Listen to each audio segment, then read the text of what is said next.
Hi, my name's Adrian Lahoud. I'm the curator of the inaugural edition of the Sharjah Architecture Triennial. The theme of the first edition is Rights of Future Generations.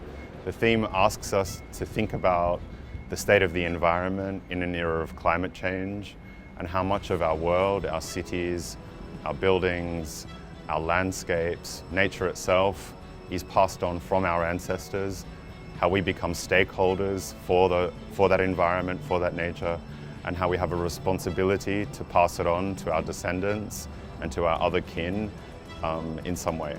So we're looking at architecture in a very, very expanded sense.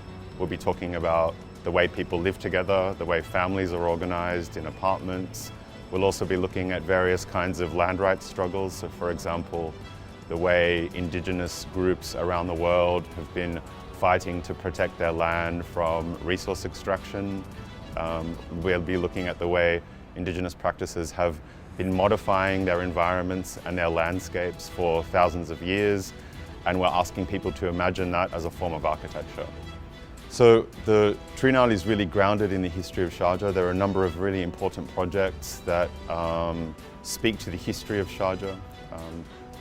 The very first thing we did as part of the Triennial was to do research on Sharjah according to 3 different categories. So the first category was to look at the history of housing in Sharjah. So for example, the way that the extended family and the courtyard typology transformed into apartment living, but also into a kind of suburban form of living with villas, and to see the social impact that had on people in Sharjah, to understand the way that that created forms of social isolation that didn't exist before. We've also been looking at the history of Sharjah as an important node in a network of Indian Ocean trade. So we have a project that looks at the history of the dhows and the way that the dhow sailors have connected Sharjah to countries around the Indian Ocean and along the coast of East Africa, and how making this city a space of trade and exchange of ideas that has been going back for hundreds and hundreds of years.